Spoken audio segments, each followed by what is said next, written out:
ladies and gentlemen, and welcome to Myrna Lim Live. We are very pleased to introduce a subject matter that has been in the papers for the last few months, a subject matter that has been triggered by a very unfortunate incident on June 22nd. We're talking about the sanctuary policy of the city of San Francisco. Tonight we have three guests. We have retired officer Myrna Lim, who also used to be the president of the Asian American Police Officers Association. We have Frank Kennedy, who is a relative of the Bologna family, whose lives were destroyed by that unfortunate incident on June 22nd. We will also have Mr. Chris Kobach, the attorney for the Bologna family, who will be joining us at 6:10. Welcome, gentlemen. Thank you very much, Mary. And How thank are you. And Frank, I'm so glad you can make it, and you're feeling much better. Now, we will have this show, ladies and gentlemen, from 6 to 7.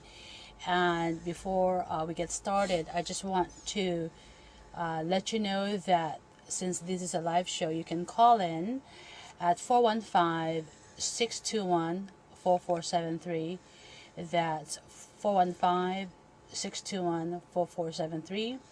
You may ask any questions to Frank and to Nelson, and or you may express your sentiments or your opinions as well on the San Francisco sanctuary policy. So let's start with Frank. Welcome. Thank Frank, you are the brother-in-law of Mr. Tony Bologna, right? Correct. And it's rather a devastating incident. I remember distinctly that day. I was actually at the Manila Oriental Mart, 2 blocks away from that incident, from what happened. And a friend of mine called me from her cell phone and say, "Hey, Myrna, do you realize that the whole block is cordoned off?" And I was really shocked. Before that incident happened, have you thought about the sanctuary policy at all of San Francisco? To be honest with you, Myrna, I knew about the sanctuary laws. I wasn't really well briefed on what the laws were about, considering, the sanctuary laws with illegal immigrants coming into San Francisco.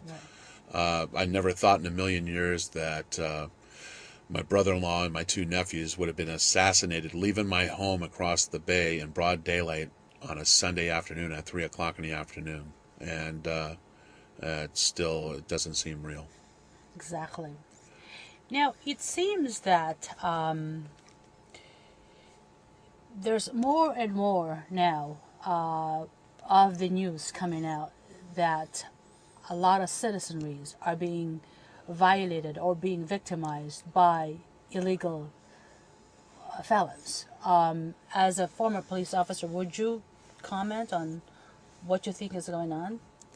Well, it's the police officer of San Francisco Police Department placed in an almost impossible situation. Right. Impossible in the sense that they are under the guidelines of the general order, which is put forth by the police commission, and the guidelines specify that they must obey obey the general order and ignore the federal statutes that governs the immigration. Right. And to every officer that worked the streets, they all know, a lot of these individuals out there, especially these felons who are selling drugs, who are committing violent crimes, that they are, they know that they're illegal, but yet, because of the sanctuary statutes, they are unable to do anything about it. Like for instance, what if a police officer is is on duty and you encounter, say, a couple of robbers or something like that, or somebody assaulted some people. What is the process like? How do you determine whether or not these people are illegal aliens or something? Well, that is just the point. The general order of the San Francisco Police Department basically prohibits an officer's ability to investigate as to whether or not this person is in fact an illegal alien. When they come into contact with the police officers, they don't have to show any documentations. They really don't even have to answer any questions. So it makes his job very, very difficult. Okay. If let's say you encounter U.S. citizens, that would be given already, or how you would not ascertain at all what their citizenship is, and would when you check a person's background, wouldn't that show, or? Well, again, what would show? The problem with this current policy is that it not only does it does it prohibit and inhibit the ability of police officers to investigate the crimes, it also inhibits the officer's ability to investigate those who are legal residents, because of the fact that every criminal out there now, they all know that you don't have to cooperate with the officers, you don't have to tell the officers anything, and you don't have to show the officers any documentations. I have read an article not long ago that 50% of the crimes being committed in California are being committed by undocumented felons. Would you comment on that? Yes, Myrna, I'll comment on that. That's from the justice system, from the judicial system of the federal government. It is true that 50% of the crimes that are committed, that are felonies, are committed by illegal aliens in this country, and that number is climbing. Every day we're losing 16 United States citizens to illegal alien crimes. I mean, we're talking about homicides. We're talking about U.S. citizens being murdered and assassinated by illegal aliens in this country every day. That statistic is more than what we've lost in the Iraq War in the Middle East. And I'm not taking anything away from our armed forces. I mean, they're in harm's way to protect this country, but we have a huge internal problem with domestic terrorism from these illegal aliens. And here we are overseas fighting to protect international terrorism, but in the meantime, we have a domestic terrorism problem because of these sanctuary policies that have been put in by like the city of San Francisco and 72 other cities around the country, allowing illegal aliens to come in here and nest with no documentation. I don't have a problem with people that come from different countries coming into the United States, but the whole issue is that you have to be documented and you have to have paperwork on these people, because when they're undocumented, you don't know if they're pedophiles, you don't know if they're mass murderers or gang members of international gangs, drug traffickers, and I could go on and on. So that's the bottom line. And when you have these sanctuary policies that have been implemented by cities like San Francisco and other cities like Los Angeles, and you have undocumented people coming in here, you don't know what their background is. Right. And you're putting the United States citizens in harm's way. And, it happened to my family, which I never thought in a million years anything like this would ever happen. Right. You had an illegal alien. He was a juvenile 4 or 5 years ago. He did 2 felony assaults, brutally beat a young man on a bus, a school student, almost killed him with his gang, and then 4 days later beat up a pregnant woman on the streets of San Francisco with her husband and robbed him. And then he was put in juvenile hall, and then he was sent to L.A., San Bernardino County, to log cabin, and he was cabin, right. Yes, and he was shielded from ICE, from the federal agency, to deport him. And and then prior to my brother-in-law and my 2 nephews being assassinated in broad daylight on Sunday, on the 22nd of June, 3 months prior, he was pulled over in the Tenderloin by the San Francisco Police Department and there was a handgun that was retrieved in the car. Hold on a second. We have a phone call. Okay. Hello, caller. Yeah, this is Chris Kovach speaking. Oh, hey, Chris. How are you? Welcome to the show. This is Myrna Lim, and we have here Frank Kennedy and Nelson Lim. Welcome. Thank you so much for calling in. My pleasure. Can you hear me? Can you hear us? Yes, I can hear you. Hi, Chris. Okay, great. Okay, hey, Frank, how you doing? Good. How you doing? Great. You're the perfect person we're looking for. Now, could you just give us sort of like a rundown on and the history on this sanctuary law in the city of San Francisco? Could you just educate us a bit, and then, Sure. And then we'll go from there. Well, the sanctuary law of San Francisco had its origins back during the Cold War, and it was initially something that was very different from what it is today. Uh-huh. It was initially developed to give sanctuary to refugees from countries that were experiencing revolution in Central America, and these were bona fide asylees seeking asylum in the United States. But that changed in 1989 when the city passed Administrative Code 12H, and it went from something from legal seekers of asylum to protecting illegal aliens against, and specifically what the sanctuary city law does is it prevents San Francisco police officers from ever calling, then it was INS, now it's ICE, from ever calling the federal government and communicating that we have an illegal alien in our custody. Mm-hmm. And that ordinance was then reiterated several times over by the city of San Francisco. Gavin Newsom issued an executive order reiterating it. The police chief, Heather Fong, also issued a bulletin reiterating this, as well as a police department general order.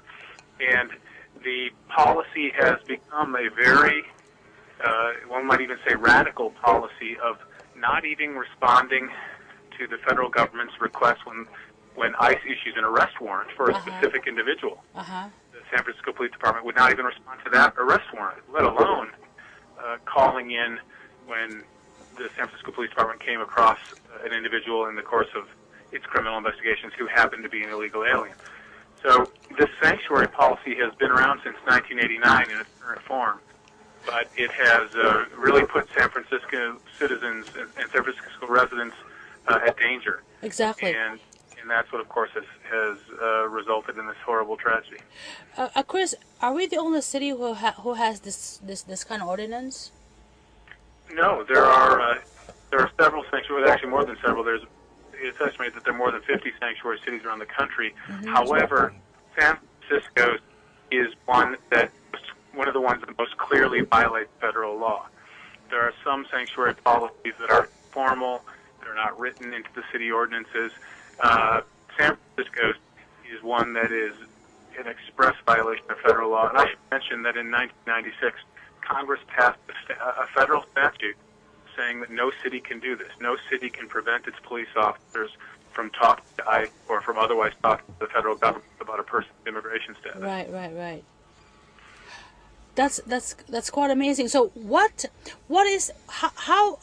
is the federal government responding to this tragedy right now with the Bologna family? Well, the federal government hasn't made a formal statement, but as I'm sure many of your viewers have read in the newspaper, there are certain officers of the federal government who have commented on this case and have noted that what San Francisco is doing is not only in violation of the law of 1996 that I just mentioned. They have actually pointed to a different law in their comments and pointed out that San Francisco also appears to be harboring. Exactly. It has been a crime for many decades to knowingly harbor an illegal alien, and San Francisco's policies do amount to harboring under federal law, which is a crime, by the way. Well, also from a practical standpoint, Frank was just talking about this person, Ramos, who committed this crime, that he was under the auspices of the juvenile probation department of the city of San Francisco, and he stayed at the log cabin ranch. Yes, and he was also in custody at another facility. And the city of San Francisco, by sheltering him, and then when he was done, when he was no longer going to be staying at these facilities, refusing to allow San Francisco police officers to communicate with the federal government, those actions amounted to harboring, to transporting an illegal alien, to encouraging an illegal alien to remain in the United States, which is also a crime. So you have a variety of crimes and other violations of federal law that San Francisco has been involved in. And now, I think both San now, Francisco can I just citizens- ask you something? Now that whole act of the city of San Francisco, that's not provided in the ordinance itself, correct?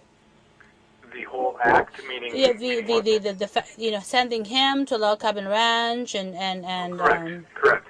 Yeah, the city ordinance merely says that San Francisco officers will not cooperate and will not communicate with the federal government when they learn that someone's legally present in the country.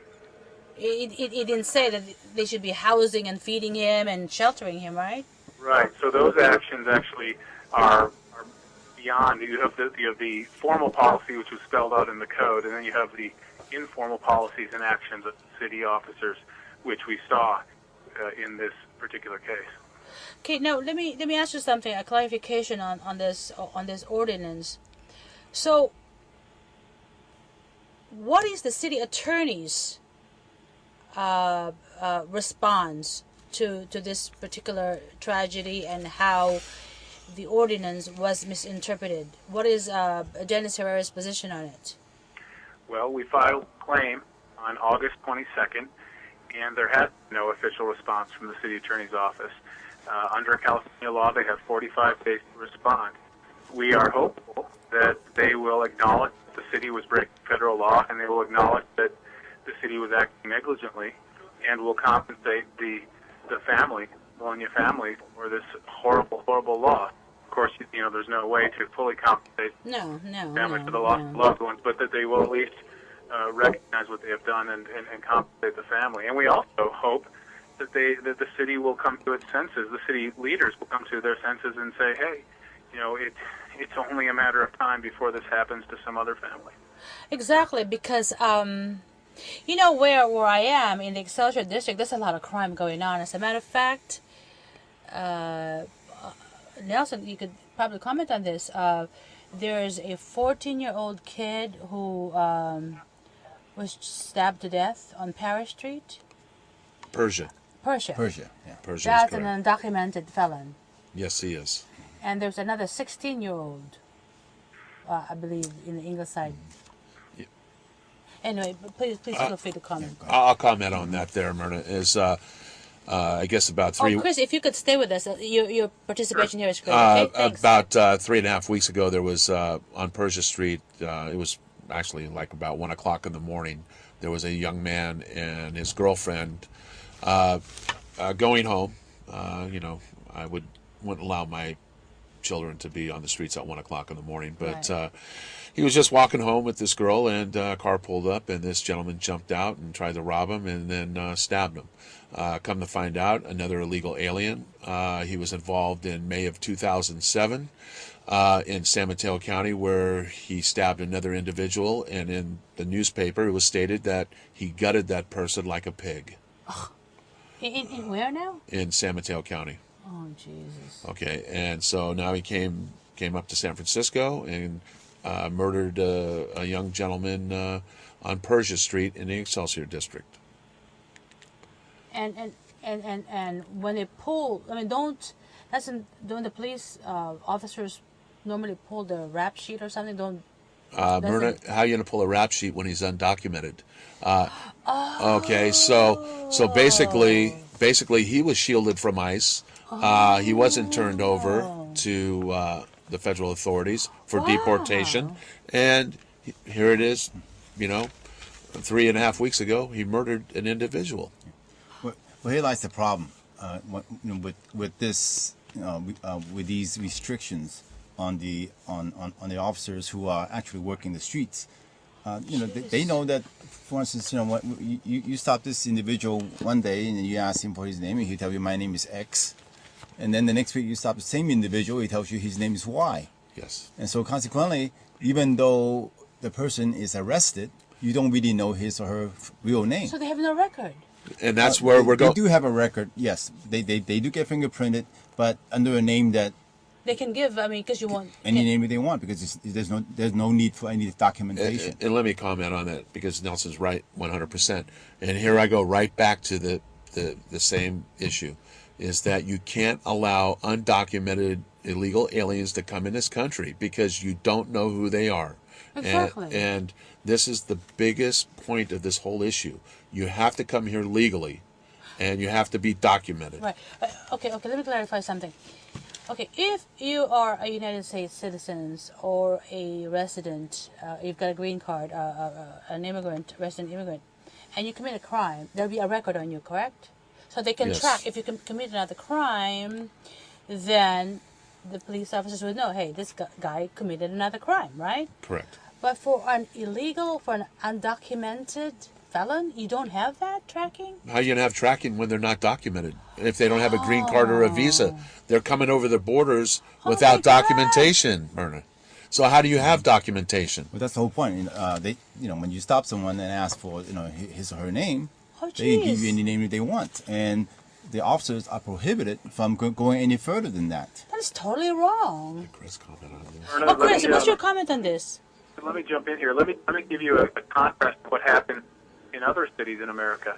For the last 2 or 3 years, the federal government has been conducting a cooperative effort with cities around the country, and I'm talking about cities that follow federal law, not a city like San Francisco. And those cities do something that really empowers their police officers. Those cities immediately, when they become aware that a particular individual is a gang member and is an illegal alien, when a police officer develops reason to believe that those two things are true, the cities immediately contact ICE and say, hey, can you confirm for us that this gang member is an illegal alien? ICE then immediately Jeez. gives an answer, confirms that, and then the city cooperates with ICE in removing the person from the country as quickly as possible. And in the process of removing the individual, they get a fingerprint, they get as much data as they can, and then they deport the person, or in the words of the law today, we call it removing the person. That's what's supposed to happen. And those police officers are empowered, because even if they don't have the evidence yet to indicate whether to prove that the person has committed a crime, the mere fact that he's a member of a deadly gang like Salvatrucha 13 or some other very deadly gang is enough. I mean, frankly, it's enough just the fact that the person is illegally in the country.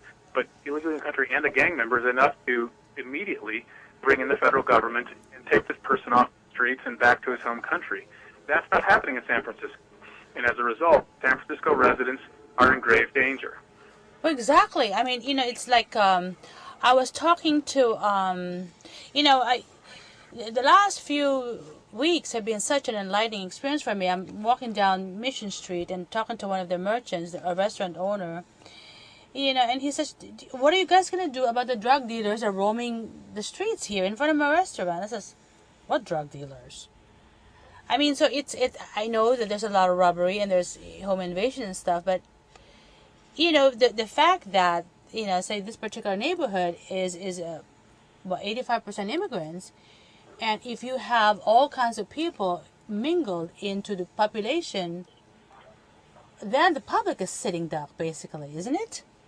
Yes. It is, and I would note one thing, too, and it's not just the citizens who are sitting ducks, it's the immigrant community who are playing by the rules, who have green cards or have lawful visas. Right. They're also the ones who are afraid of it. So it's about protecting the law-abiding residents against those who are breaking the law and are a real threat to the safety and lives of the residents. I mean, no wonder, a lot of these hardworking police officers are so frustrated. How could you do your job? Your hands are tied behind your back. Well, I should also add that it's really unfortunate because generally the immigrants are the ones who are victimized Right. most of the time Exactly. by these by these criminals, I'm talking about immigrants who are legal, as well, and along with those who came in illegally. One more thing I need to address. Earlier, you said that this individual Ramos committed murder. I think we need to keep in mind the fact that he's been charged, and so therefore the crime is still alleged. Right. Rather than we simply cannot say that he actually he has not been found guilty of that particular crime. Okay, that's a sidebar. Thank you. I'm sorry. I'm just joking. I was just trying to... All right. Well, so Chris, what do you think? Okay, with this lawsuit now, what do you want? What would be the best? If San Francisco has to put its thinking hat on and say, okay, these are really bad. Let's start talking about the future direction and how to protect our citizenry and do the right thing. What do you think should happen? How should the leadership of San Francisco, behave in this matter? Well, if they were interested in actually, doing the right thing and in following the law, first of all, they would acknowledge their responsibility in this horrific incident with the Bologna family, and they would compensate the family for their financial loss. But then the second thing they would do is they would immediately abolish the ordinance and the policies that stem from that ordinance concerning San Francisco's sanctuary policy. That ordinance is in violation of federal law. Exactly. And then they would instruct their officers to communicate fully, to cooperate fully with ICE. That would make San Francisco residents much safer. Yes. Residents of all citizenship and regardless of their status would be much. I know I'm probably taking up a lot of airtime, and Nelson wants to say a few things too. But what I like to say, I'm a native San Franciscan. I'm third generation, and I'm totally appalled by the sanctuary policy. This was once a great city, and it could still be a great city, but the politicians need to understand one thing: you do not break federal laws. And you need to protect the citizens of San Francisco, the city and county. And, this city now has such a black eye on it. I mean, this used to be one of the great tourist cities to come to.